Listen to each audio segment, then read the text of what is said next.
ponencia sobre Agustín Remiro, de la guerrilla confederal al servicio secreto británico. En primer lugar, quiero agradecer al Ayuntamiento de Mediana la invitación que ha hecho para recordar la figura de Agustín Remiro Manero, que justo este año, en junio, se conmemorarán 20 años de la presentación del libro. O sea que han pasado ya 2 décadas de aquel momento en que fue el primer acto que se hizo en Épila, él nació en Épila en 1904, de un poco de esa compensación a toda la gente que le había pasado tan mal de la guerra. Fue el primero casi, luego ha habido el monolito. Fueron de los primeros actos que se organizaron en recuerdo de las personas que se habían tenido que ir deprisa y corriendo ante la represión tan brutal que hubo en esa población. Entonces, bueno, agradeceros la asistencia también a todos en estos momentos por la tarde, como no estamos calentitos. Hay que ver este nuevo local que ha hecho el ayuntamiento, que está bastante bien, por lo menos caldeado está después del frío que han pasado sobre todo los recreacionistas en las trincheras, que más que la batalla de Belchite parecía la batalla de Teruel, que luego hablaremos también, porque el frío era comparable. Bueno, sin más preámbulo, después del maestro Jaime, pues ya me toca intervenir a mí, y vamos a recordar un poco la figura de este personaje de la guerra civil, de que sacó el libro en esa, ya os digo, hace 20 años ya que se presentó, y de la que se hizo. El libro fue fruto de un trabajo colectivo de bastante gente vinculada con Épila, que bueno, empezó un poco, el detonante fue el libro de los que tenéis ahí, La Red de Evasión, del grupo Ponzán, que murió justo antes de la liberación de Toulouse en el año 1944, y que era el líder del grupo, pero bueno, un líder del grupo que contaba con apoyo de personas muy capaces y que de alguna manera colaboraron en lo que era pasar gente de la Francia ocupada ya a España, ¿no? Para luego acabar los aviadores ingleses o gente que venía de los campos, judíos, acababan luego en Lisboa y acababan también en Gibraltar. Entonces se montó una red de evasión de la que de alguna manera el líder era Ponzán, pero estaba Remiro, estaban López Laguarta, Evaristo, en fin, estaba también, luego los vemos en la foto, estaba también Navarro, Moriones, o sea, un grupo de gente, y bueno, y Catalá, que era el guía principal cuando estaba, pero otra vez no estaba, que se iba por ahí, se tomaba los permisos un poco a su bola. Bueno, pues entonces hay que recordar a este personaje y todas las andanzas, de cómo salió de Épila, de cómo luego se incorporó a las milicias confederales, acabó luego aquí, luego fue en sucesivas batallas, quedó el Belchite, cómo acabó en el frente de Lérida, cómo acabó en el grupo de evasión del sur de Francia, de Mailles, y cómo ahora pasando información a Francia por cuenta del servicio secreto británico, lo detuvieron en Lisboa, estuvo en la cárcel, en fin. Ese era un poco el resumen de la intervención. No sé si llegaremos a todo, porque bueno, de alguna manera la biografía es prolija y las tareas que tuvo que afrontar Agustín Remiro fueron importantes. Pero no nos debemos quedar solo en los hechos. Tenemos que ver que la fuerza interior que movía a esta persona, que movía a Agustín, porque se tomó esas molestias de evadirse del pueblo, que le costó muchísimo, como veremos, que fuerza interior le movía para dar toda su vida, como lo dio al final, por una causa, y también por los compañeros que se habían quedado atrás y que de alguna manera él se sentía, yo creo, con deuda a las personas que no se habían podido evadir y que habían compartido con él las ideas y por una razón u otra no salieron del pueblo y que se vieron sometidos a la represión tan brutal que hubo en él. Entonces, no nos quedamos solo en los hechos, sino también en las ideas, en su compromiso libertario y también el afán un poco por dejar el mundo mejor por la humanidad, que es lo que movía a estas personas. El detonante fue, como he dicho, un libro que cogí del grupo Ponzán en la biblioteca, en cuyo prólogo aparecían unas frases que decía Antonio Tellez, que dice, bueno, pues que me queda la deuda de sacar un libro sobre Agustín Remiro, porque la editorial Virus, que no se lo publicó, claro, se pasaba de páginas. Estamos hablando que se iba a 800 páginas, con lo cual la editorial dijo que había que recortar. Entonces recortó la parte de Remiro. Entonces yo viendo esto, pues empezamos las relaciones por correo, entonces correo electrónico, correo por carta con Antonio Teller Sola, que vivía en Perpiñán.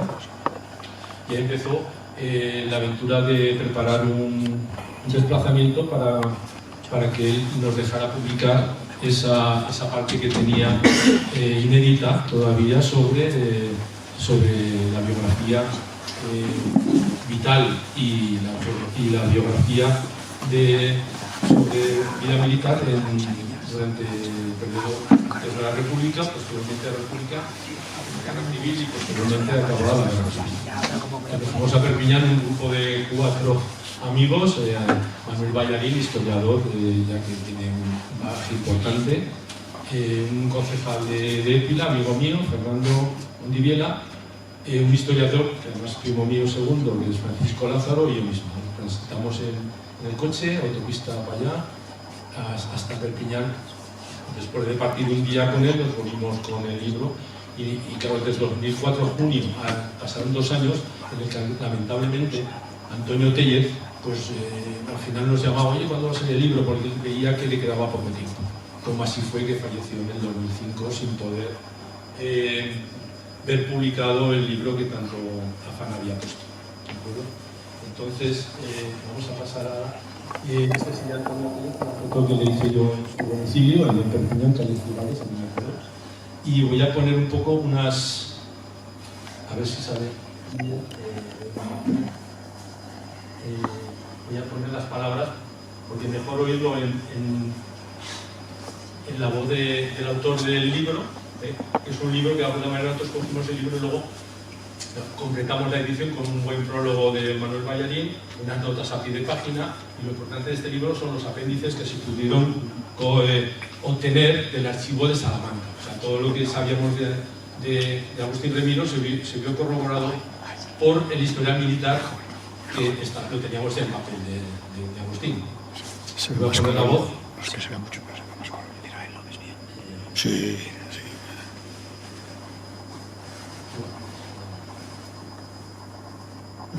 Por eso preguntaba. Agustín Remiro, por favor. Agustín Remiro era conocidísimo en nuestros medios por su actividad como militante antes de la guerra ya, y luego sobre todo por su actividad durante la Guerra Civil, porque el combatiente Agustín Remiro no fue un soldado con fusil, lo llevaba también el fusil, pero era un hombre de empresas arriesgadas que tenía que cruzar la frontera para penetrar en campo enemigo, para salvar vidas, para gente que estaba condenada a muerte, para ancianos que estaban en peligro de ser asesinados en un momento o otro, es decir, para salvar niños, mujeres, y este hombre cruzaba constantemente las líneas de la zona republicana y por lo tanto tenía en la zona republicana un gran prestigio, y hablar de Remiro era como hablar de un superhombre, de alguien que en nuestros medios no existen superhombres, pero era de estos hombres que causan admiración y que los elogios no son inútiles. Antonio, ¿por qué crees que Agustín Remiro Manero tenía ese carisma personal y esa capacidad de arrastre entre el resto de combatientes, tanto en la Guerra Civil como después en el exilio en Francia? Primero porque creo que era un hombre que desconocía el miedo. Suele ocurrir, no sé si es por valentía o por inconsciencia, pero he conocido a mucha gente que no sabe lo que es el miedo. Y el hecho de no saber lo que es el miedo, pues les permite hacer muchas cosas que no se pueden hacer cuando se reflexiona y cuando se temen las consecuencias de lo que vas a hacer. Él era un hombre que miraba lo que había que hacer, lo hacía y luego pensaba si era peligroso o no peligroso, pero primero lo realizaba. Es esto que creo lo que servía de ejemplo y de admiración a los demás. Es decir, que cuando Remiro decía vamos, no había nadie que se quedara atrás. Muy bien. ¿Cómo entró en contacto con esta figura? ¿Cuál fue su primera referencia de Agustín Remiro Manero para empezar a hacer esta biografía? Bueno, la primera referencia que tengo, como ya he dicho, es la leyenda que existía de él, y yo había oído el batallón Remiro, batallón Remiro, batallón Remiro, y yo buscaba datos y referencias sobre el batallón Remiro y no las encontraba en ninguna parte. Es decir, que no se había escrito ni una sola línea, y en las historias de la Guerra de España, el batallón Remiro tampoco no figura por ninguna parte, ni Remiro tampoco. Porque en las historias de España generalmente figuran los generales, etcétera, pero no los soldados ni los intermediarios, ¿no? Entonces pensé yo que, puesto que no existía nada sobre Remiro, sería muy bueno conseguir algo de su vida y de su acción. Entonces yo conocía a alguien que lo había conocido muy bien, en fin, sabía quién era, que era Batista Alvesa, que había de Valderrobles, y que habían combatido incluso juntos en España durante la guerra, y sabía dónde vivía. Es decir, que vivía en Perpiñán, que tenía una huerta y cultivaba patatas y verduras y todo esto. Fui a verlo y le dije lo que intentaba hacer. Y le dije si cierto día orientarme, dándome direcciones de gente que hubiera conocido a Remiro. Me dice, hombre, yo conozco a su familia, y con la cual tengo trato. Digo, pues esto es magnífico. ¿No me puedes dar la dirección? Dice, sí, pero primero quisiera comunicárselo para ver si quieren ellos. Esto debía ser el 76, aproximadamente después de la muerte de Franco. Digo, bueno, pues escríbeles, y si quieren, pues me lo dices. Él les escribió, y no sé si fue Manuel, y él escribió, sí, el hijo de Remiro, sí, que venga, no importa, que no hay problema. Entonces yo les escribí también diciéndole que yo no podía desplazarme a España dadas las circunstancias del franquismo y de exilario, si no les importaba que fuera mi mujer, mi compañera, mi mujer Armonía. Y me dijo Manuel, o no sé si fue él o la hija, que me contestó bienvenida, que venga, que aquí estará como en su casa. Entonces Armonía fue a ver a la familia, la Cartuja, la Zaragoza. Sí, Cartuja. Se llama Cartuja, no se fue ya la que fue, y se llevó un dictáfono, y Paca, pues, parecía que estaba reviviendo todo el drama de una familia. Rodríguez sí tenían el mismo apellido. Y bueno, y las primeras informaciones que me trajo fueron las que Paca, la mujer de Remiro, le dio en esta entrevista, ¿no? Fueron a Épila, pudieron hacer algunas fotografías de Épila, de donde nació, de la familia y todo esto, y quedamos que yo en cuanto pudiera, pues también iría a verlo. Más tarde, ya en el 86, cuando yo me jubilé y que pude ir por primera vez a España con pasaporte, legalmente, fui a Zaragoza y estuve con ellos. Y si alguna vez he tenido emociones, verdaderamente ha sido yendo a hablar a Paca, porque Paca era algo verdaderamente difícil de calificar. La pasión que tenía por su hombre, porque Remiro era su hombre. Nos hablaba de él como si todavía estuviera a punto de entrar por la puerta, ¿no? Y había hablado a los hijos constantemente. Y seguramente hubo problemas incluso porque en las cartas que luego pobre Remiro escribió desde la cárcel, pedía con pesetas, se podía resolver el asunto, pero se ve que nunca encontraron el dinero necesario para evitar la condena a muerte, que el juez pedía 5.000 pesetas o lo que sea, y no pudieron reunir el dinero que podía haberle quizá salvado la vida, porque había mucha gente entonces que engañaba a las familias, cobraba y luego no hacían nada para salvarlo de todas maneras. Es decir, que era una suposición que quedaba en el aire, pero bueno, podía... Eso es. Bueno, con estos elementos ya Entonces yo busqué gente que hubiera estado en el batallón Remiro. Y tuve la suerte de no encontrar muchos, porque el exilio fue una diáspora, claro. Y los había que estaban en Australia, otros que estaban en América del Sur, otros que estaban en América del Norte. En Francia había el hermano, Román.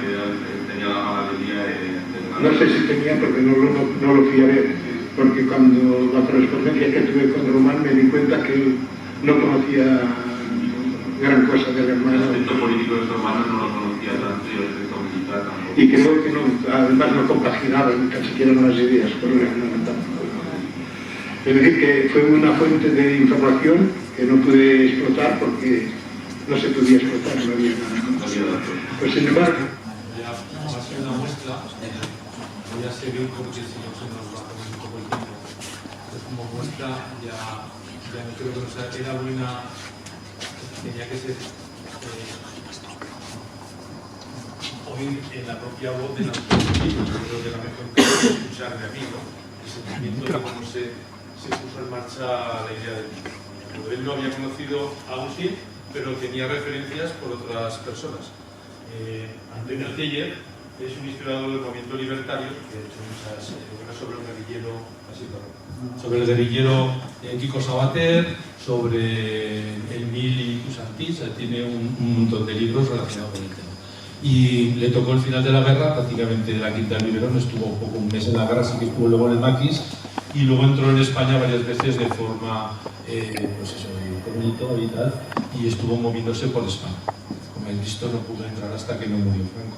Entonces, un poco un homenaje también a Antonio Teller, de la labor que ha hecho también de historiador, el grupo Ponzan, y luego la historia de Remiro. Era de llamar el Tarra, porque era de Tarragona. La familia venía de Valladolid, Teller, pero era de Tarragona. Proseguimos un poco lo que ha comentado. Esta es la foto en Perpiñán con Batiste, Bautista Alves Asegura, natural de Valderrobres, como ha dicho, y donde entró en contacto. Como había sido compañero de vicisitudes de Agustín Remiro, pues poco ahí empezó a trabar la amistad y a obtener toda la información que luego sale en el libro, con él y otras personas que habían conocido. Él no lo llegó a conocer nunca a Agustín. Esta es la vista de Épila, vista desde la zona de la llegada de la estación de ferrocarril, desde la Azucarera, de años 76-77, que es cuando estudió armonía por ahí, por Épila y por la Carta. Hizo unas fotos, ya son fotos, ya se han quedado un poco antiguas. La torre ya está, la torre, aquí un pabellón del polideportivo, en fin, el pueblo ha cambiado bastante de aquel momento. Este es lo pongo como punto de inflexión porque Agustín fue responsable de la comarcal de la CNT de Épila, sobre todo a partir de la resurgir del año 1931. Luego, durante la época del bienio negro, la CNT se vio un poco apagada en cuanto a afiliados, pero bueno, al inicio de la guerra tenía unos 400 afiliados, era de los pueblos fuera de Zaragoza que más afiliados tenía a la CNT. Y un tema emblemático que os puedo citar ahora es la obra que se pusieron en marcha de forma altruista todos los componentes del sindicato para hacer un centro sindical ahí en Épila, poniendo su trabajo, sus horas libres, su material, y construyeron este centro sindical de la CNT, ¿veis? Que luego, una vez muerto Franco, pues la CNT llegó a un acuerdo con el ayuntamiento para ceder este local, que pertenecía al sindicato, cederlo al ayuntamiento, para una labor cultural. Ha sido durante muchísimas décadas, varias décadas, ha sido la Universidad Popular, que se llamaba. Ahora pues un poco los que se ha hecho otro edificio nuevo, y lo que quedan aquí son ensayos de banda de música, de grupo de jotas, y ya necesita un remozamiento. Hay un problema de humedad importante, esperemos que lo puedan solucionar, porque está transmitiendo aquí toda la humedad a los muros. Esto además lo tengo yo, bueno, detrás de casa de mi suegro, bueno, lo veo todos los días. El centro de hilo fue un tema, el problema fue que la gente que trabajó aquí muchas veces lo pagaron con su vida. La gente que cuanto más trabajaron aquí era un motivo de señalamiento a la hora de represión. Este trabajó en el centro, este trabajó en el centro. Bueno, era una cosa que se veía, porque la gente estaba trabajando y le sirvió alguna como como carga probatoria para luego, bueno, no hacía falta mucho más, pero con esto era un motivo más que suficiente haber participado en la construcción para fusilamientos y represión.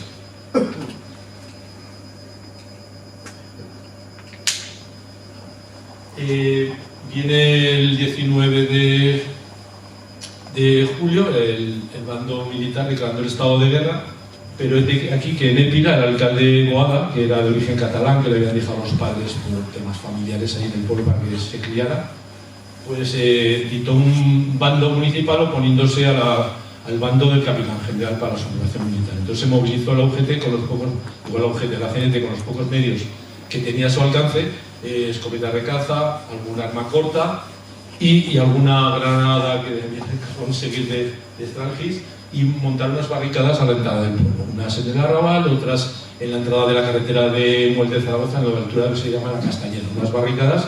Y cuando vinieron las fuerzas de Castillejos, que venían fuerzas de asalto y falangistas en varios camiones, pues intentaron entrar así ya a una hora nocturna, tal vez del 21 de julio, y les hicieron frente. Entonces rechazaron, mataron a uno de los asaltantes, otro herido. Se replegaron las fuerzas que iban a apoderarse del pueblo a la Muela, y al día siguiente volvieron a la carga pues, con un par de aparatos de aviación que intimidaron el pueblo con ametralladoras y tal. Pues, bueno, hubo una desbandada total de la gente que estaba implicada en el asunto. Entonces unos subieron al monte, otros se refugiaron, en fin, las vicisitudes fueron muy variadas. Aquí estamos hablando de la casa que vivía Agustín Remiro, porque luego en el corral encontraron unos artefactos explosivos tipo casero que los tenían allí, me imagino, por si había algún día algún tipo de revuelta o situación. Entonces lo encontraron.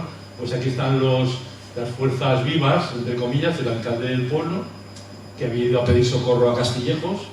Se llama García Modrego le llamaban García Recarte, Mariano García Recarte, que fue alcalde y uno de los responsables, pues el cabo Martínez, responsables de las listas que se hicieron de represión. Hay que tener en cuenta que en Épila pues fusilaron, no todos porque los llevaban a otros pueblos para el anonimato de los autores de los fusilamientos, los llevaban al pueblo de al lado. Entonces en total los represaliados con fusilamientos en Épila pues, son sobre el centenar, sobre una población que era de 4.500 habitantes en aquella. Grupo de falangistas, muchos de estos dicen que eran de Bárboles, las zonas de pueblos de la Ribera del Jalón, que los llevaban allí y los embarcaban. Puedo decir que la guerra civil le sorprende a Agustín Remiro, le sorprende en Ursel, en el campo de Gallo Canta, segando en esa época, allí se siega mucho más tarde porque es una zona muy alta, se segaba el 18 de julio, estaban todavía segando con daya, pues se llama la daya, dalladores. Entonces les sorprende allí, tienen que volver se buscan la vida para bajar hasta Daroca, el tren, bueno, el Calatayud, total, que desde el 18-19 de julio se enteran de la sublevación, lo que pasaba en el pueblo, pues acaban llegando, Agustín Remiro acaba llegando de Épila el mismo día 21, con lo cual poco ya puede hacer. Lo que hace es esconderse en el monte Valdurrea que llaman allí. Él hizo además de entregarse con la familia, pero dijeron que no iba a ganar nada, entregándose por salvar, al final se iban a cargar a él y a los demás igual.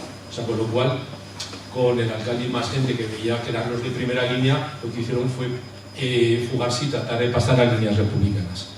Esto estamos hablando del 21 de julio, estuvo escondido pues, hasta el 26-28 y que empezó a salir camino de Francia, su idea de ir a Francia, cruzó el Ebro por Casetas y acabó en los montes de Castejón. Acabó en los montes de Castejón de Valdejasa, con nada menos que dicen, en las memorias se cuenta en poesía en los años 40, como 400 personas huidas de todas las 5 villas. Imaginaos todos los pueblos de Gea, de un castillo, de todos los pueblos de Erla, todos estos estaban concentrados en los montes de Zuera y Castejón. Los pobres estaban escondidos ante las gracias un poco que hacía la Guardia Civil para perseguir a los que llaman los huidos del monte, ¿no? Las gracias que hacían se escondían, conseguían comida, pues una oveja que conseguían un día. Remiro relata pues incluso unos problemas estomacales tremendos por el tipo de alimentación que llevaban. Con lo cual, el frente en la zona de Zuera no era, de Zuera Tarrienta era muy permeable porque no había tropas suficientes para cubrir todo el frente y pudieron pasar entre posición y posición y se presentaron en Tarrienta sobre el 6 de agosto. Agustín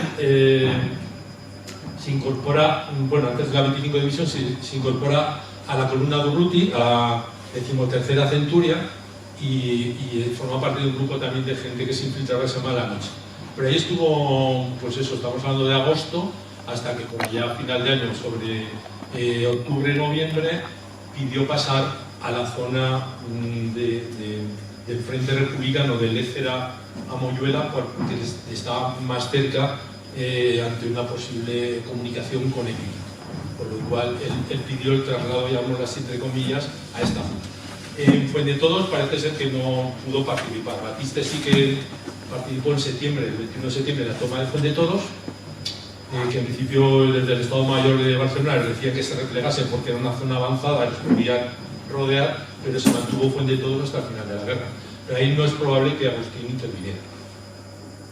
Por lo cual pidió el traslado a la 25 División y que estaba al cargo del responsable era Antonio Ortiz, y formaron varios grupos de guerrilleros o grupos de exploradores.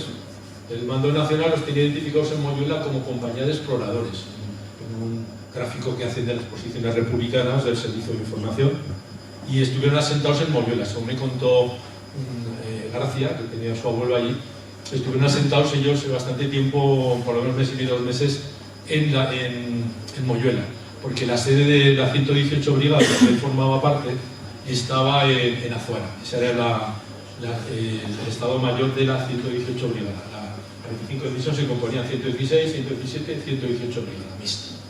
Cuando sucedió la militarización, anteriormente era la División Lluver, el capitán que venía con el batallón Chiclana de Cataluña, falleció en una posición, la Serratilla o algo así, ¿no? Aquí cerca de Puebla, falleció y luego se produjo sobre marzo-abril la militarización de las columnas, y lo que era la división Lluver, del que sabe si la columna Caroz, Ortiz Caroz, etc., se convirtió en la 25 División.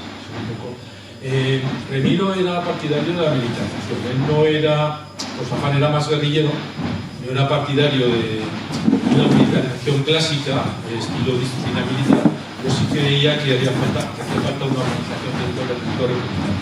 Así que, bueno, en general los anarquistas no eran partidarios de la militarización y creían más en las guerrillas, una forma de... Este era más partidario de organizar una militarización, y él, aunque no estuviera en una unidad militar al uso, sí que debo decir. Sí. Vale. Bueno, este es Antonio Ortiz, que era carpintero, venía de Cataluña, uno de los responsables de la 25 División.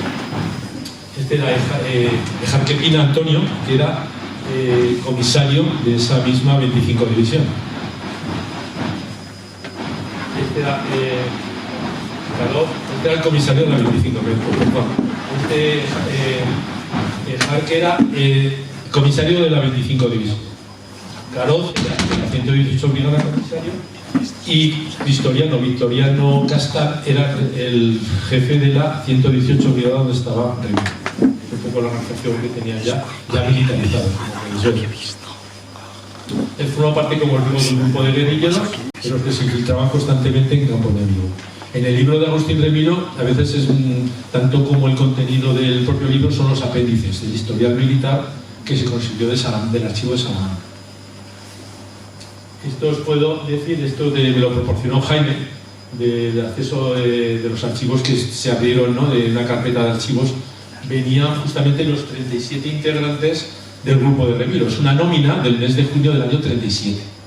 Ahí que veis que cobraba el Remiro, no tenía ningún cargo militar, era responsable, pero no de alguna manera por sus cualidades de mando, pero ni tenía un grado militar, ni cobraba más por ser el jefe. Era el aspecto igualitario que caracterizaba a los anarquistas. Cobraban 300 pesetas, y dentro de estos hay gente que muchos eran anarquistas al chato, que intervino en muchas, que es Artigas Carnicer, los apellidos pueden estar un poco cambiados, que era de Ricla. Está su cuñado, que es Lamberto. Está Manuel Sancho, que tuvo el carnicamiento de otro grupo. Ignacio Zuberarreta, que ahora con este nombre porque no está claro si era Azuara, yo no dice que era Azuara, yo no lo tengo comprobado, que fue luego la mano derecha de Agustín Remiro en el batallón Remiro del frente de Sort. Llevó una vida muy parecida, ¿no? Luego hay gente révola que estuvo en el grupo Gonzal. Hubo personas de Lucena como Blas Plo, por ejemplo. Bueno, aquí se puede, y estos algunos apellidos, Gracia Comín, pone común, pero serán apellidos de aquí de los pueblos del entorno. Estos eran total los componentes que me los pasó Jaime. Esto se realizaba, yo estoy con los apéndices en historia militar, vienen las infiltraciones que se hacían. Puedo decir una de ellas importante. En marzo del año 37 recibió órdenes de Ortiz para cortar las líneas de comunicación con Teruel. Imagino que habría una ofensiva en Teruel, pues la preparación era cortar las vías de suministro de tropas y de material con Teruel. Y este es el viaducto que tardé también en dar con él. Digo, a ver cuál es el viaducto de Encinacorba. Me fui ya para allí un día de septiembre, que eran las fiestas de Pilar, y me había ido hacia el puerto, que sabéis aquí el sitio es muy bueno para preparar una explosión y cortar vías, porque aquí el ferrocarril se detiene, va y sube cuesta arriba hacia el puerto de Paniza. Pero está realmente, después de subir hasta el puerto, realmente estaba muy cerca del pueblo. Es un viaducto que además, haciendo la foto, aquí no se ve, pero bueno, aquí se ve, ¿veis? Que quedan todavía los restos de la voladura. Son de los arcos anteriores que volaron con dinamita. Me encontré con un pastor bueno, en aquel momento su padre le tocó sufrir las consecuencias de esta voladura, porque estaba con las ovejas por allí. Pues en aquellos tiempos pues, pusieron la mecha, se largaron y el pastor debía estar por las vías. Acabó en el hospital provincial, según me contó, me relató el hijo, pues casualmente que estaba por allí el día que fui de visita a Encinacorba. Relata también que si pudo volar el puente carretero. Pues yo creo que es un puente que hay del ferrocarril que está sobre la carretera que va a Encinacorba desde Cañena. Como estos hubo más atentados, otro también que participó con Batiste, fue dice el puente de la Puebla. El puente de la Puebla, ¿qué puente será de la Puebla? El carretero, y al final intentaron volar, no se llegaron a volar del todo, no le llegaron a volar, pero intentaron, porque ya sabéis el pilar que hay en el puente de la Puebla, lo que se conoce actualmente como Val del Zafrane, pero realmente me dicen que le llaman el Barranco de la Hoz. Conocéis todos el barranco ese, ¿no? El Barranco de la Hoz, el pilar que queda, que hacen escalada por ahí, que también lo intentaron volar. Y he deducido que era eso porque en el historial pone kilómetro 84, kilómetro 84, pero claro, es desde Utrillas. Si tú cuentas en las estaciones que viene el kilómetro 84, vas a dar justamente en el puente, cerca de la estación de la Puebla, ¿vale? Bueno, vamos más a la de Belchite porque hay mucho tamaño. Entonces aquí son las fotos del seminario, lo que queda de lo que llamaban el seminario de Belchite. Aquí Agustín Remiro intervino en la toma, pues el 1, en algunas partes figura el 1, pero realmente terminaron de tomarlo en el 2. El 1 dijeron, no hemos tomado, pero luego había gente resistiendo. Con lo cual la toma del seminario se pudo producir más el día 2. Aquí Agustín Remiro intervino con el grupo de asalto, guardias de asalto, que les tocó atacar el seminario. El seminario es muy importante estratégicamente en Belchite porque les daba la opción de acercarse al río y conseguir agua. Era una posición exterior en ladrillo que absorbía relativamente bien algunos impactos, no todos, ya veis, pero tuvieron que tirar con artillería de 155, o sea, artillería pesada, muchísimo más rápido que cañón ese, y luego con tiro directo, según dicen, tiro directo con piezas casi calculando a ojo contra los muros. Cuando ya las fuerzas que eran de Requeté, almogávares podían ser, almogávares, pues había unos 200 más defendiendo el seminario, pues cuando lo vieron perdido se fugaron hasta Belchite. Entre los prisioneros que cogieron había una enfermera que se llama Agustina Simón, que tuvo calle en Zaragoza hasta hace poco como Marina Moreno. Marina Moreno, otra enfermera que murió en el frente de Almudévar, en una emboscada contra falangistas, y tuvo la calle Marina Moreno, que ahora es Paseo de la Constitución de Zaragoza. Y Agustina Simón es una calle que da entre Plaza Aragón y Paseo de la Constitución. Tuvo calle hasta hace poco porque bueno, había muerto en combate, luego creo que murió fusilada, pues por ahí por Orija. Estas son las fotos de entonces de cómo quedó el seminario, ¿veis? Ellos se fugaron por las tapias de atrás que daban hacia Belchite por el río, bailaron el río y llegaron a las líneas ya de las tropas franquistas. Esto es lo que queda actualmente el seminario. No sé si se podría consolidar como rodén. Pero mínimo tendría que ser que lo guardaran como un lugar de memoria, igual que Rodén lo han efectuado bastante, lo han consolidado, no se trata de reconstruirlo, pero consolidarlo por lo menos como ruta dentro de lo que se quiere potenciar, tarde, pero se quiere potenciar lo de tener. Este era un poco, seguimos con la batalla de Belchite. Veis aquí que cuando están rodeando Belchite para tomarlo, las fuerzas republicanas, pues hay un contraataque de las fuerzas sublevadas con unidades de élite que habían traído de Madrid. La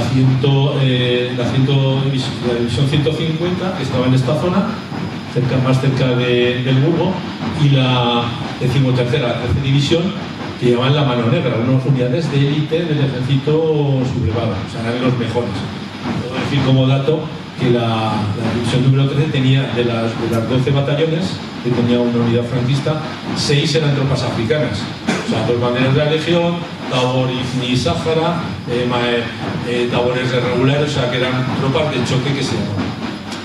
Cuando se produce la ofensiva de Belchite había 3 batallones que ya estaban desplazados en Zaragoza, con lo cual tuvieron que desplazar con la división. Esos batallones estaban de descanso porque en ese momento fue una suerte porque estuvieron en Zaragoza porque venían de Albarracín, de haber hecho porque los mandaban a todos sitios que había fregados. Entonces venían de Albarracín, estaban descansando de Zaragoza y fueron tropas que se emplearon para tapar huescos. Unas en Zuera, porque el ataque venía por Zuera, era la ofensiva de Zaragoza, y otras vinieron a tapar el huesco a Fuentes de Ebro. Luego intentaron por todos los medios, porque las tropas sublevadas tenían, el honor era rescatar a la gente que resistía. La caza de Toledo, pues aquí igual intentaron de alguna manera cortar la carretera que llevaba, como hemos visto. Si las trincheras esta mañana los recreacionistas estaban aquí, pues casi consiguen, estuvieron a cuántos metros, a 100 metros de la carretera. Si cortan la carretera, rodean por aquí con vía abierta.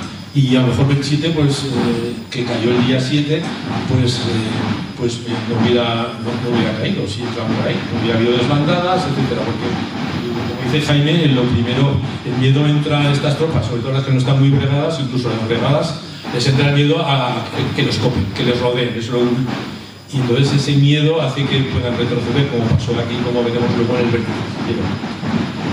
Bueno, aquí estaba, veis, la 116 estuvo de apoyo con la división, la brigada 32, ¿no?, en Codo, pero luego la desplazaron a otro sitio. Bueno, varios movimientos en este frente. Pero aquí se cuelan todo esto por Raneretes, la Sabina y todo, y se queda aquí el vértice sillero, veis que se queda como un promontorio que controla toda esta zona. Entonces hay autores que dicen que el vértice sillero lo dejaron inexplicablemente desguarnecido. Por lo que sea, estaban atacando aquí y esto pues se centraron en la Puebla, que la habían tomado a finales de agosto, primeros de septiembre, como muy tarde, tomaron la Puebla y las tropas republicanas, 117 brigadas, se fueron desplazando Valdesimpor, Carnicero, que es un poquitín más alto que Sillero, son 700 metros, por todo el dorsal de la sierra. Pero aquí, por lo que fue en ese momento, pero aquí hay una disparidad de opiniones. Hay veces que hay datos que el batallón de la 11,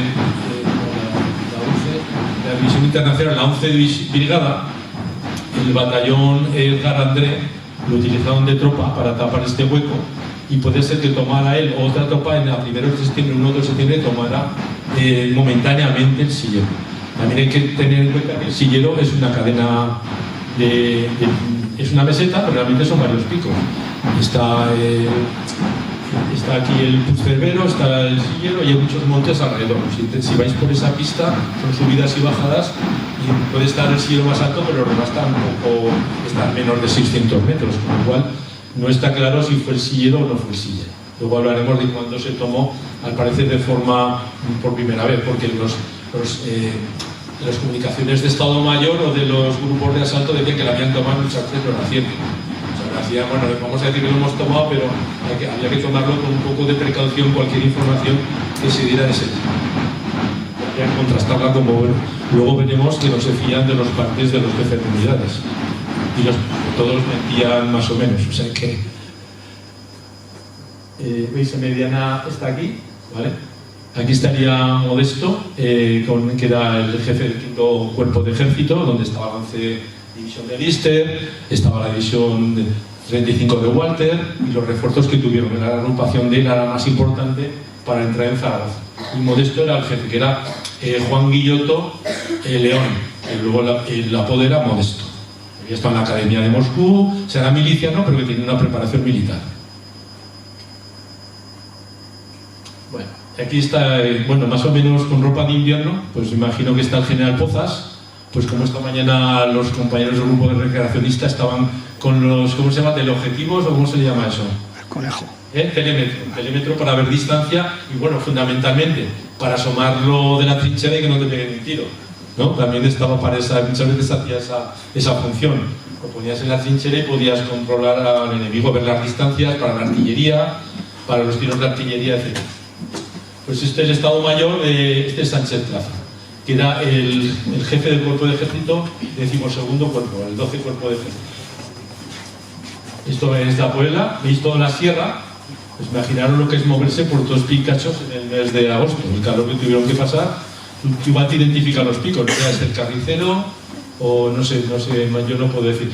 Había unas lomas más pequeñas, era la Jotilla, toda esta zona de aquí eran lomas más pequeñas, aquí sí que se posesionaron por la Puebla de Albortón y tomaron los republicanos estas lomas de aquí.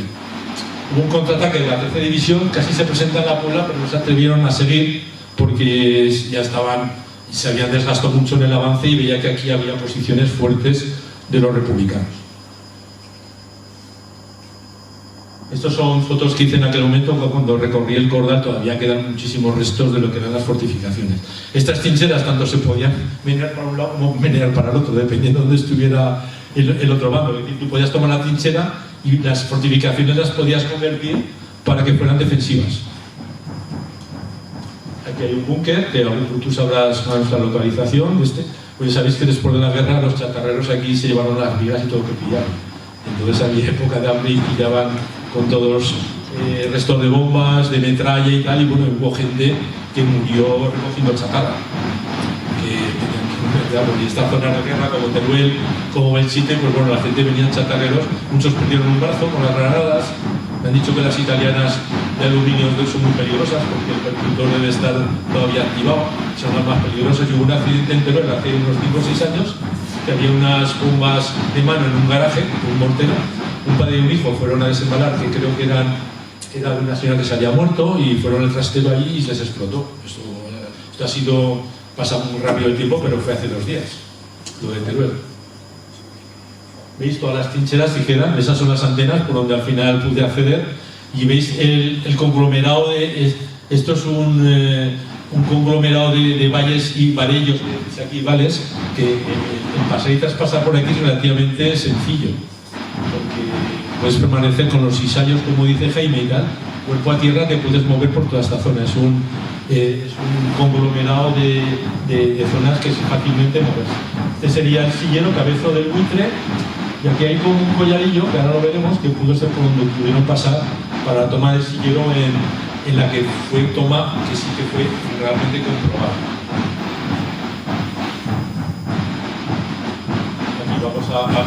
Estamos hablando ya de octubre, quiero decir, el sillero permanece, si lo tomaron o no, el caso es que lo pierden, porque hay una desbandada de la división número 24, se desbanda la división 24 cuando venía la 13ª división, la Mano Negra, de marroquíes, se desbanda, huyen, hace que el batallón de Edgar André también un poco lo tenga crudo y retroceda, a pesar de ser un batallón también de élite, y de alguna manera todos retroceden hasta ahí. Entonces, ¿qué pasa? De momento hay un interín, y en octubre se mete al Estado Mayor de Madrid, Estado Mayor Central, se les mete en la cabeza la idea de que tienen que tomar otra vez Zaragoza. Tal vez como distracción, porque estaba habiendo combates en la zona de Viescas. En septiembre es cuando se toma Viescas en un avance desde Gavín, cortan la carretera que da al Valle de Tena, entran en Viescas y toda esa zona pasa a ser republicana, y se acerca mucho a Sabiñánigo, por los montes de Sabiñánigo, que también hay muchos combates. ¿Os acordáis una panadería que hay muy famosa cuando vas al Pirineo, no? De momento se puede pasar, ¿cómo se llama el pueblo ese? La Nave. Si veis la nave, muchas casas son de regiones devastadas, está reconstruido. Muchos pueblos, Horna, pueblos por ahí que sufrieron muchos combates, que es muy desconocido, pero hay muchos, igual que Viescas. Tú vas a Viescas y todos los edificios que ves de piedra y tal son de zona de los reconstruidos en zonas devastadas. Gavín, por ejemplo, también hay muchos combates. Toda esa zona, yo conocí a un teniente de la República que me lo encontré en el Pirineo cuando iba a una excursión por Gistaí, y fue un teniente de los que intervino en la toma de Viescas. Como pasaron el río, por Senegüe, pasaron la carretera y coparon Viescas y subieron hasta el Hue, Punta Hue, que está realmente ya encima de Sariñánigo. Entonces, en esos momentos había combates allí. Entonces aquí dijeron, bueno, vamos a ver si distraemos un poco la atención y nos metemos hacia Zaragoza otra vez, a la segunda. Entonces, en este caso, Modesto, Villoto, dijo, oye, yo no creo que, porque ahí está mucho más fortificado el frente, el efecto sorpresa ya se ha pasado, no vamos a conseguir nada. Y llegó incluso a dimitir. Bueno, se fue a Madrid, el ministro se le metió en la cabeza, no sé si era Prieto en aquel momento, ministro de la guerra, que había que hacer algo y tal, porque el tema de evitar la caída de Santander, que era inevitable, y se fue de mando. Entonces, ¿a quién le dieron el mando? A Segismundo Casado. Le dieron el mando, que luego, ¿os acordáis que fue el que se rebeló en Madrid y llegó a un armisticio ya sin condiciones en Madrid las vísperas del 1 de abril, que fue ya la revuelta de la República? Le dieron el mando en cuenta de Villoto. ¿Qué pasó? Que habían venido una remesa de armamento nuevo, muy potente. El BT-5 era un carro superior al T-26. De hecho, un antecedente del T-34 que los rusos emplearon contra los nazis en la ofensiva de Alemania, ¿no? Era un intermedio, era un carro muy potente con un cañón de más potencia, más velocidad, etcétera, etcétera. Y lanzaron, pues no sé, un batallón que eran 40 carros contra Fuentes de Elche, que luego acabó como acabó. Montaron encima soldados, los ametrallaron y abrieron las acequias de riego, se quedaron empantanados. En fin, yo creo que volvieron 9 o 10 carros de combate del total. Fue un fracaso total. Pero en esta otra parte, si bien Fuentes está aquí, veámosla aquí, pues en esta parte un punto importante estratégico que hemos hablado ya es el vértice sillero, que controla toda esta zona hacia el Burgo de Ebro, y es un punto también, si se controla, de internarse a Zaragoza por esta zona de aquí, a la izquierda del valle. Es derecha hidrográfica, bueno, a la izquierda viendo por aquí, para llegarse hasta las Cartujas, por ejemplo, o caer sobre Cadrete, bueno, historias que se pueden hacer. Entonces, ¿qué pasó? Que Agustín Remiro, que ya había tenido una experiencia previa de internarse por el vértice carnicero durante 3 días y 3 noches, como comenta, para estudiar los lugares de aproximación y de entrar de incógnito en las posiciones por la parte de atrás, pues no le hicieron caso. No le hicieron caso porque él no era profesional. Entonces tuvieron que montar un ataque con un internamiento también de un par de compañías que se internaron por esta zona. Pudo ser por aquí, lo digo aproximado, porque por aquí hay un naval, aquí está el collado del Fraile, y de alguna manera la idea era que cuando cañonearan desde aquí las baterías del vértice sillero, sabían, como había pasado en alguna ocasión, que venían refuerzos del Burgo de Ebro. Entonces la idea era montar una emboscada al grupo que iba a reforzar la guarnición. Si la guarnición podían ser 100, 150, una compañía reforzada, supone que había Guardia Civil, que había también fuerzas regulares del ejército, pues la unidad que normalmente movilizaban, ¿cuáles eran? Las tropas de choque. ¿A quiénes movilizaron? Al Tabor, yo creo que era el Tabor Igni Sáhara, que estaba aquí destacado, ¿me das cuenta? Igni Sáhara aquí en Belchite, y era una tropa de choque y la mandaban a todos los fregados. Entonces, ¿qué pasó? Se internaron aquí y cuando subían el Tabor, que era un batallón reducido, unos 400 hombres, pero muy aguerrido, pues los emboscaron en esta zona aproximadamente. Porque aquí hay un camino que viene del Burgo, pero bueno, yo no lo he pintado por esta zona, podría ser por aquí. El caso es que los emboscaron escondidos en los cizallos. Hay una cuenta también, una transcripción que hizo de un soldado de Lécera, que se llama Andrés Arcusa. Hizo una transcripción de esa emboscada, contó con veloz señales y que dijo, al poco de tomar la Puebla, pero por poco había sido esto. Encontraron ahí cómo tuvo que ir a avisar a otro batallón, que se les iban a rodear. Bueno, el caso es que ahí se organizó una escabechina en condiciones. Según dice, hablaba con unos de Albalate que debía conocer y llevaban las bayonetas con sangre. y había, lo que habían hecho era, hemos forgado allí, forgar quiere decir que habían entrado, punchar, pero forgar le llamaban, punchar, pero también viene es forgar.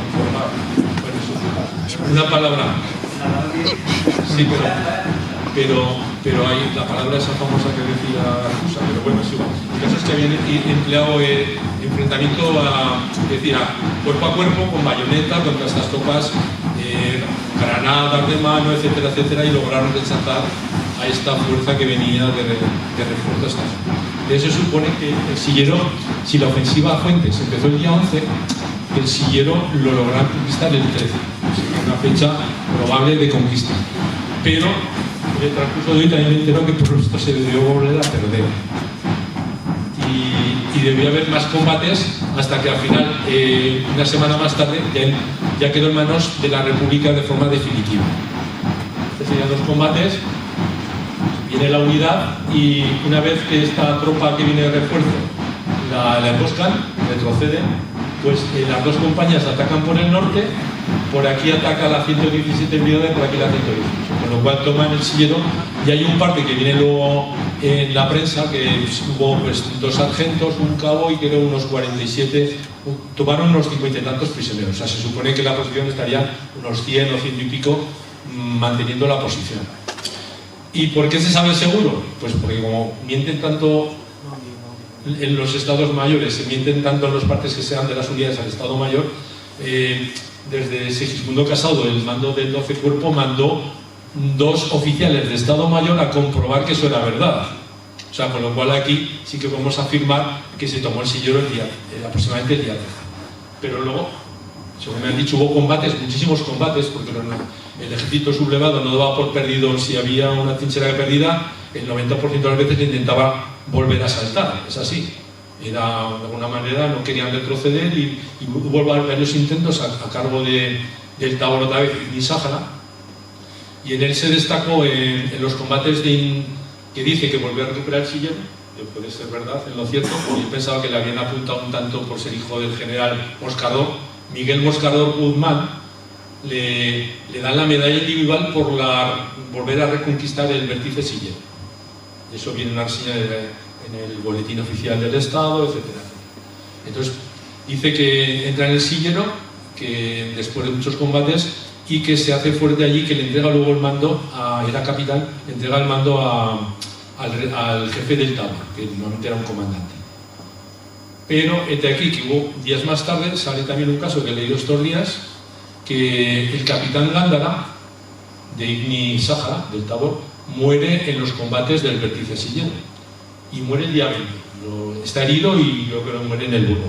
Capitán Gándara fue muy famoso porque fue un explorador, esos aventureros a camello en el Sáhara español. Fue el primero que se dice que entró en Esmara, y había una mezquita muy importante para los santones musulmanes, y bueno, que se iba en camello con los saharauis de aquí para allá. Entonces era teniente, no se lo ascendieron a capitán, y falleció en los combates del vértice Sillero. O sea que se supone, se tomó el día 13, se perdió y se volvió a tomar otra vez porque luego se quedó en el frente republicano. O sea, sin más, vamos a intentar hacer fotos del Sillero, el vértice en concreto, las vales que veis, la visión es tremenda, da un dominio del escenario bélico muy importante. Mira, bueno, y ya pasamos, después de Belchite, se van a descansar a la zona de Calanda y vamos ya a la batalla de Teruel. Sin más preámbulo, Teruel se toma por la 11 división, pero la 25 división tiene un comportamiento, una función muy importante. Esta también la incorpora al cuerpo de ejército de maniobra. Estamos hablando de una división anarquista, mano a mano con la 11 división de Lister, que supone que era la afiliación comunista, luego había de todo. Y Martínez de Bande, a pesar de la fama que podían llevar las divisiones anarquistas, dice que el comportamiento, lo dice un coronel del Estado Mayor de Franco, dice que el comportamiento de la 25 división fue mucho más allá de lo que se esperaba de esta unidad y superior a otras unidades que tenían más fama. O sea, por eso iban a la 25 división, que estaban casando también en Calanda, la llevan aquí al fregado de tomar nada menos, si conocéis Teruel, Santa Bárbara, que son las antenas que hay encima, el cementerio viejo, el cementerio nuevo, toda la loma que está por el noreste de Teruel, una zona muy montañosa. Bueno, aquí copan Teruel, entran por Caudé, cortan aquí y se queda el reducto de Teruel. Lo cortan las comunicaciones, la 25 División ataca por el norte, se aproxima, etcétera, etcétera. Y aquí Remiro tiene una intervención muy importante en dos aspectos. Voy a resumir para irnos de tiempo. Por un lado, como era experto dinamitero, a pesar que tampoco le siguen sin hacer caso, porque él no tenía graduación militar, entre los carabineros y el cuerpo de ingenieros le dice que me va a decir de colocar explosivos. Entonces minan, que el terror de la gente que estaba refugiada en el seminario, y Santa Clara es porque Teruel estaba, cuando copan Teruel, estaba dividido en el reducto norte, que era el seminario, Santa Clara y algún reducto más, y el reducto sur, que era el gobierno civil. Primero cae Rey Darcourt, que era el jefe cae en esta zona de la famosa foto que vemos luego, cae esta zona primero y luego cae esta zona. Pero entre medio, el que hacía nexo de unión de los dos reductos era nada menos que lo que voy a llamar casi fortaleza, luego veréis las fotos, del cuartel de la Guardia Civil, que ahora es sede de la Legión. Si alguno estáis en Teruel, subís al lado del edificio que se cayó hace un par de años, que se hundió por, no sabéis, las humedades, sabéis que se cayó un edificio en Teruel, pero cuesta de San Francisco, a 50 metros de edificio, está el cuartel de la Guardia Civil. Ese sí que no se cae. Y ese, os veis las fotos, es un auténtico castillo. En el libro está, ya he conseguido fotos posteriores. Aquí Agustín Remiro, según me relataba Enrique Casañez, que era un chico muy joven entonces, me lo contó de palabra, pero me lo presentó Jaime. El día de Navidad del 25 de diciembre del 37, se coloca aquí, en este que es el Hotel Cristina, y a brazo limpio, tenía buen brazo Agustín Remiro, tiran gasolina, tiran aquí bombas de mano y al final incendian toda esta zona. Primero se había comido un pollo tomatero, sí, y una botella de whisky. Eso no sé si sería de whisky, es lo que dice Enrique.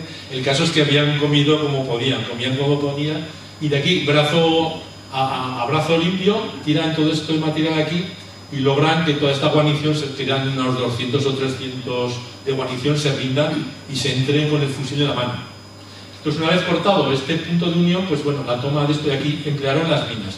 Aquí Agustín Remiro intervino con el empleo de minas, un temor que les infundía mucho porque había población civil también metida en el seminario, en las bodegas, en los sótanos del seminario, y se pasó muy mal por la población civil, la población militar, porque al que decía de rendirse, le pegaban 2 tiros, el coronel Barba, que era el que dirigía la defensa de este reducto. Entonces lo pasaron muy mal. Dice que lo llevaron muy mal, que por la noche se oía el ruido de las piquetas. Pac, pac, pac. Si habéis visto a la triste alguna película de estas, veis que la guerra de minas se inventó ya con la pólvora para derribar muros de castillos.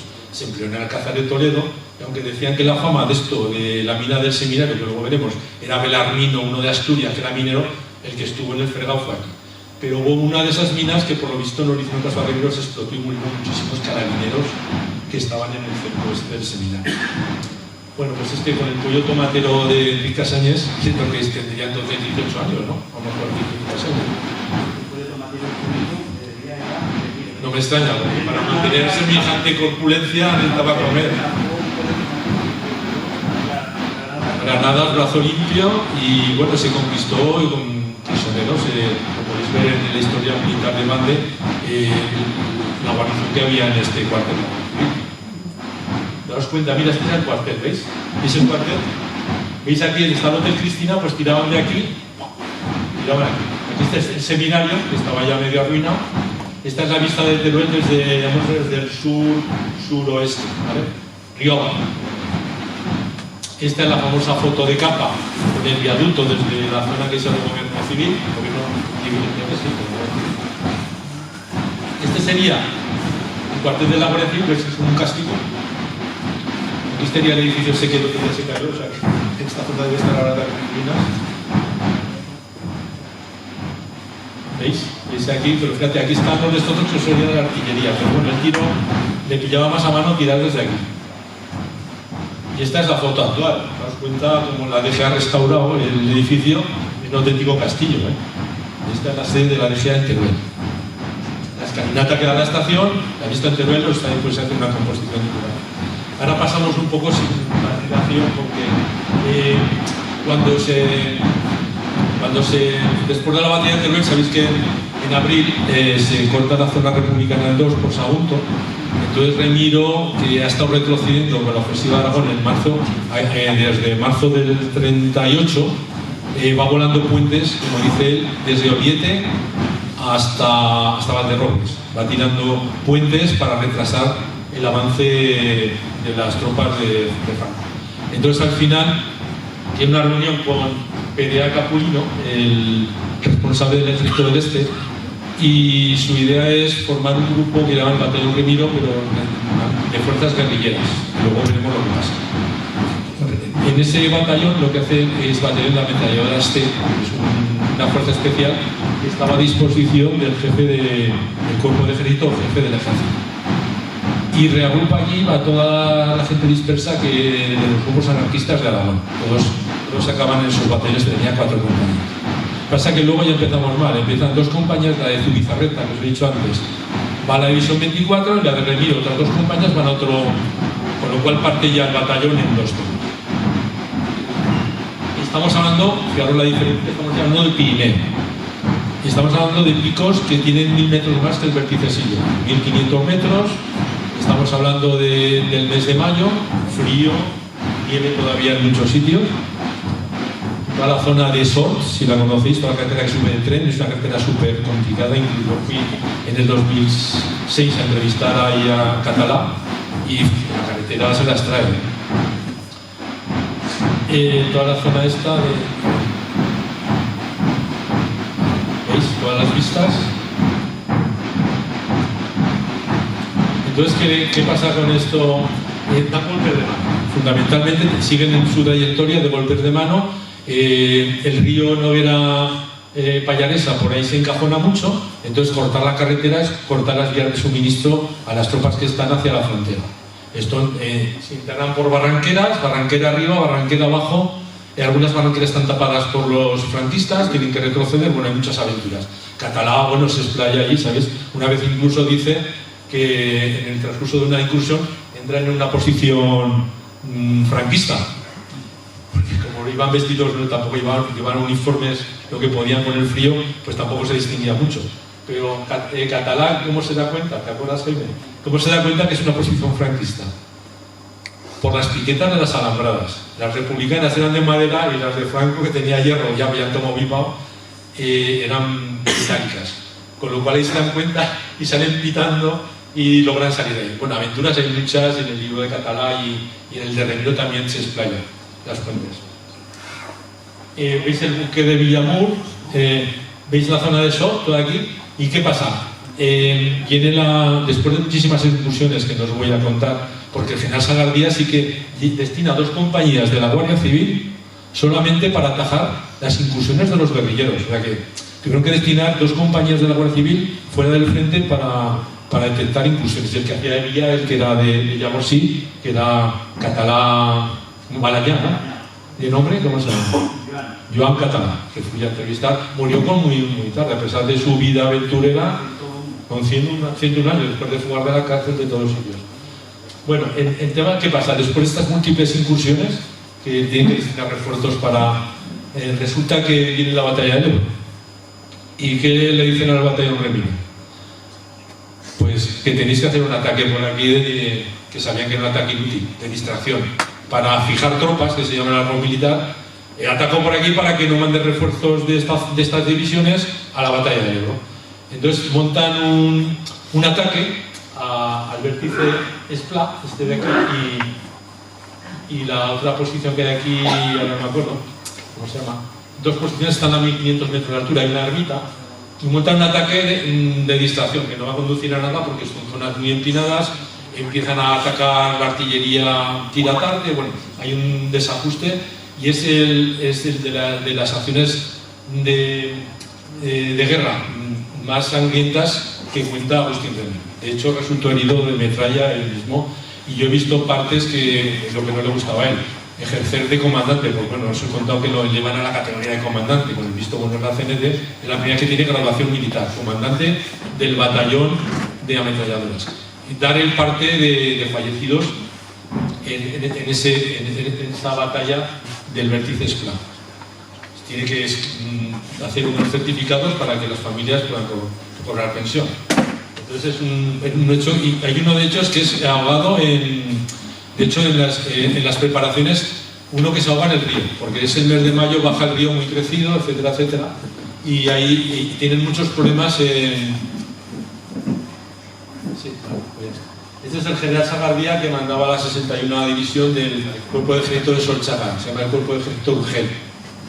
Entonces pasamos ya, la República pierde la guerra, entran en Cataluña en enero o febrero, y ellos se van por Puigcerdá al sur de Francia. Allí los internan en campos de concentración, Argelius-sur-Mer, Masser. En Masser, en junio, Bonzán, que os he hablado antes, va a ver a Agustín Remiro. Porque Agustín, yo creo que se conocían de cuando habían estado en el frente de Sor, de Lérida, ahí estaba también Bonzán.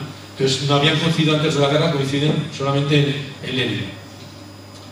Y lo ficha, va a verlo al campo de concentración en junio, y lo fichan para formar un grupo organizado de cara a hacer pues, incursiones, trasladar gente de la Francia ocupada.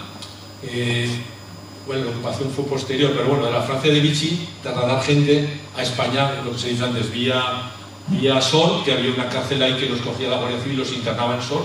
De hecho, en Sor han hecho una ruta de la memoria con todos los que pasaban y que acababan presos en la cárcel, o en Sor, o en Lérida, o en Torrero. Torrero, muchas fichas de gente que se evadía, y luego pues estaban un tiempo hasta que de alguna manera conseguían trasladarse a Lisboa o a Gibraltar. Aviadores, has dicho ahí, prisioneros de guerra, judíos. Y esto no fue muy bien visto tampoco por los responsables de la CNT. Federica Montseny hizo un artículo diciendo que que era colaborar con los aliados, etcétera, etcétera. Y tenemos que pensar que en ese momento, cuando hacen el contacto inicial, se había producido el pacto de no agresión entre la Unión Soviética y Hitler, con lo cual los comunistas se quedaron un poco un paso atrás porque recibían órdenes de la Unión Soviética. Entonces los británicos confiaron más en los grupos anarquistas para montar sus servicios de apoyo o de apoyo a los servicios secretos para obtener información. Entonces había un tal Marshall, que era responsable del grupo del MI6 en la zona de Foix, estaba en un pueblo de Foix, contactó con los grupos, con Ponzán, y él, Ponzán a su vez, organizó el grupo con Remiro y más gente. ¿Veis? Aquí están todos, esta es la foto amplia, que en la mayoría de las fotos solo se ve esta zona, pero esto es aquí, ahí creo que es Moriones, Navarro, que nació en Sangüesa, y yo me inclinaría porque es López Laguarta, Evaristo López Laguarta, que su hija era ceica, porque cuando luego la contraseña que utilizaban muchas veces cuando iban al consulado británico o entre agentes se veían, era ceica, que no es un apellido muy común, y era la hija que era de un pueblo de Laguna Rota al lado de Monzón. Yo no sé qué es, si alguno ve quién puede ser. Entonces ahí, ¿qué pasó luego? Cuando Francia cae en junio del 40, se firma el armisticio. ¿Qué pasó? Que los servicios británicos se tuvieron que ir de la Francia ocupada. Me parece que salió por Burdeos en un submarino, según cuenta Tellez. ¿Y con quién contactaron a continuación? Con un teniente del Buró de los Pirineos de Información que heredó un poco el grupo de Ponzán. Era un grupo que tampoco confiaban mucho entre ellos, pero bueno, vamos a llevarnos bien. Tú nos das información, yo hago la vista gorda. También les convenía estar bien por si acaso la guerra acaban perdiendo los de Vichy, como así fue. Entonces hay un cierto dejar pasar de lo que era la policía francesa a este grupo. Le dejaba moverse bastante bien. No es que confiaran del todo. Entonces este grupo estaba ubicado en Varilles. Varilles, el alcalde les apoyó mucho. Varilles está al norte de Andorra, y Andorra lo utilizaban como ruta de paso. El alcalde de Varilles luego acabó en campo de concentración, murió, etcétera, etcétera. Seguimos para adelante. Daros cuenta cómo pasaba Agustín Remiro. Daros la diferencia entre la portada del libro, que estaba en la batalla como campesino, porque en las fichas sindicales pone agricultor y dinamitero. Pone las dos, sigue siendo agricultor. Y veis cómo se caracteriza para pasar.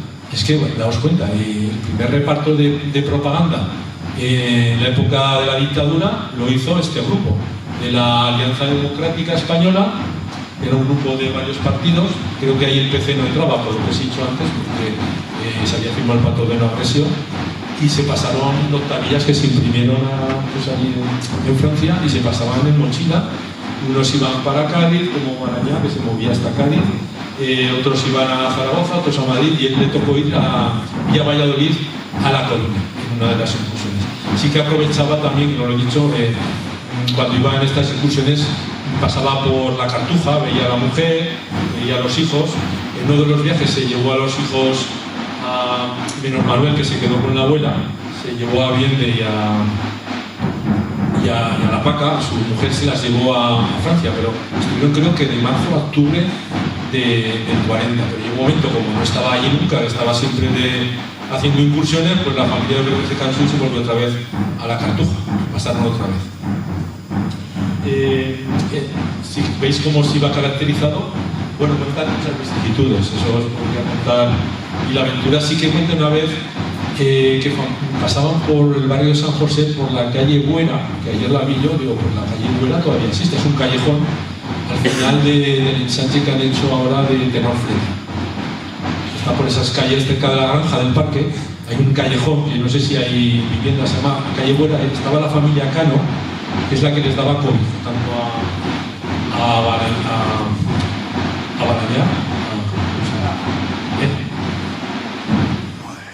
tanto al que hemos dicho antes como a Remiro, era un punto de paso en Zaragoza, tenían puntos de apoyo que era un riesgo tremendo, porque cualquiera, como había caídas de redes, pues acababan en terreno, pero la familia Cano en calle Buena, si veis algún día se hace una ruta a la memoria, se va a la calle Buena a ver si queda algo.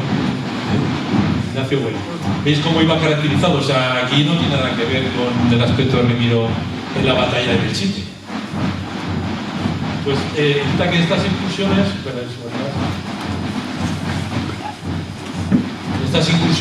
os he dicho, pasa por Galicia, pasa primero por Madrid, por el consulado de Barcelona, Norman King le da una carta pues, para llevarla a Madrid. Ahí se entrevistaban con un secretario de Saint-Beauvoir, que era el embajador británico en España, justamente en la época que los británicos estaban mal vistos, pues que en principio decía que era neutral, pero bueno, apoyaba a la Alemania nazi, con la división, con los submarinos de apoyo, etcétera, etcétera. Cuando se produce la entrada de los nazis en junio del 41 en Rusia, pues todos son manifestaciones ante la embajada británica, ¿no? Y hay una anécdota que cuenta el embajador británico, que se cuenta de aquella época, que dice le dice Serrano Suñer al embajador, a Samuel, le mando más policías para proteger a la embajada. Samuel le dice al embajador, no me mande más policías, lo que tiene que hacer es no mandarme manifestantes. Eso es lo que le dice. De hecho, fijaros que antipatía antibritánica y tal, que había que en el año 43 falangistas entran en el viceconsulado de Zaragoza y entran allí, porque no sé si dan un tinglado de ocupación del consulado, que es un poco la misma versión que había. Entonces, de Madrid vía Galicia intentan llevar documentación al embajador británico en Portugal. Pero ¿qué pasa? Que el aeropuerto tenía un sitio que se supone que era seguro y lo detiene la PIDE portuguesa. La PIDE portuguesa le hace firmar él dice que es el agente del 2004, el MI6, que era el servicio secreto británico, tenía credenciales, le daban dinero también, pero con esto no le hace caso a la PIDE y le hace firmar un documento como que estaba buscando trabajo, con lo cual lo llevan a Valencia de Alcántara y lo entregan a la policía franquista. Esto es en enero del 41, pero daos cuenta, desde enero del 41 hasta mayo no entra en prisión, por lo cual está detenido con torturas, malos tratos, hasta que entra en la cárcel. 3 meses de detención, daos cuenta. Y se sabían toda la historia de él, y se sabían los policías más la historia mejor que yo. O sea, que hay gente que ha ido cayendo, no tenían información, se sabían la película mejor que Remiro. Y lo dice así. Entonces llega un momento, vas a la prisión de Santa Ignacia hasta un mes y lo pasan a la prisión de Porlier. En aquellos tiempos, pasar de la detención de 3 meses en una comisaría y 2 calabozos, que ahora está la sede del gobierno de Madrid, en la plaza de la Puerta del Sol, era casi un descanso llegar a la cárcel. Eso que os diga, las condiciones de la cárcel no lo podemos imaginar, pero era un descanso. Entonces la cárcel de Porlier, pues luego ha sido colegio, yo soy un colegio, luego cárcel y ahora va a ser colegio.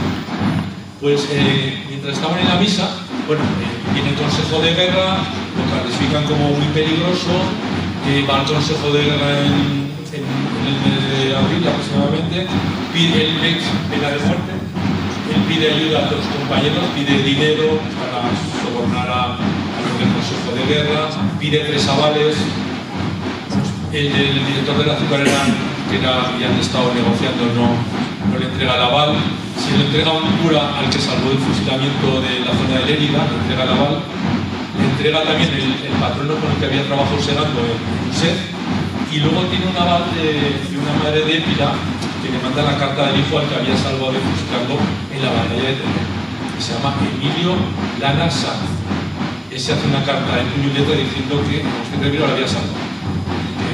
Cuando toman una de las posiciones de Teruel, Santa Bárbara, que os he dicho antes, él se quedó el tipo con una ametralladora, claro, se cargó un montón de gente y los que fueron allí se iban a cargar. Cuando dijo que era de Épila, dijo, bueno, pues lo llevaron a Tortajada, que no fueron a la retaguardia, y va con Agustín. Y Agustín dice, este no lo tienes que fusilar, sino que tienes que llevar a mi poder. Y le salva la vida en ese momento. Con lo cual, con esos 3 avales, se produce el Consejo de Guerra, pero él veía todo perdido y era un hombre de acción y dijo, bueno, me tengo que jugar, sea como sea. Entonces, llegó un momento después que veía que no le llegaban ayudas ni había un acto de estos de guerrillero de asalto a la prisión que era inviable. Tampoco le mandaba mucho dinero, pues se la juega y se fuga aprovechando la hora de la misa, pues por una de estas ventanas. Tampoco había un recinto de seguridad, cuando se está fugando, resulta que lo ve el guardia, le pega un tiro, lo hiere. El otro creo que lo detiene y este logra irse hasta una vivienda de vecinos, se mete en el patio de las escaleras, llega hasta el 3er piso y lo ve perdido, ve que el cuerpo de guardia va a buscarlo y ante la desesperación se tira y fallece. Yo creo que la pican ahí en ese momento, lo matan, lo terminan de matar, y aquí como termina la historia de Agustín, de toda su vida dedicada pues eso, por una causa en la que él creía, y como fuera de la familia y todo se dedicó sobre todo a defender la causa que creía. Y sí que es importante ver lo que pasa, que luego al cabo de los meses resulta para un poco chocante que llegó una conmutación de la pena. O sea, si en ese momento se hubiera quedado y hubiera dicho, a ver, resulta que a lo mejor se podía haber salvado de la pena de muerte. No sabemos si fue una especie de venganza de decir que la suerte porque se habían enterado que estaba muerto o no. En esos casos había conmutaciones también en los casos. Y un poco como acaba la vida de Agustín de esa manera tan trágica ahí en Madrid. Sí que también os he contado una historia, en el transcurso estuvo también con los prisioneros de Belchite, que habían ido a parar muchos al Puig de Valencia, que era un monasterio, un mercedario, ahora vuelve a ser un monasterio mercedario. Como había prisioneros, normalmente veían a ver si alguno de los prisioneros había estado implicado en los fusilamientos de Épila, por ejemplo. Y a Agustín le tocó ir a uno y bueno, estuvo hablando con los de Épila y de hecho se de aislamiento a uno que era un tío de 17 años que era falangista, lo tienen aislado, lo hubiera ido mal, y no hubo ningún tipo de represalia contra esta persona. Los que se cargaron normalmente, a ver, eran igual que los de Franco se cargaban los represalios políticos, pues los de las fuerzas republicanas serían falangistas implicados, ya que este un pueblo, entonces un fusilamiento, también les aplicaban la pena máxima. Esta es la cárcel que luego la restauraron, la cárcel de Porlier en Madrid. Este es el expediente penitenciario que no pudo incluirse en el libro, porque nos llegó más tarde. Las vicisitudes, el parte que he dirigido al director general de prisiones, con los 2 que se fugaron, y aquí da detalles. A herir a ningún, no quiso tirotearle por no herir a un transeúnte de los que circulaban por la calle. No se aproxima al sitio de la fuga una pareja de guardias de la policía armada. Fue mala suerte que pasaban por ahí dos policías de la policía armada, salieron tras ellos, consiguiendo detener a Daniel Balandier, persiguiendo a Agustín Remiro. Este tomó la escalera de una casa y al llegar al tercer piso se arrojó por una ventana, quedando muerto en el momento. Estos son los informes. Con esto me parece que hemos acabado la presentación y nada más, no podemos aportar nada más. Si hay alguna cuestión podemos hacerla al final para no retrasar la intervención de Hans y el café. Esta vez con la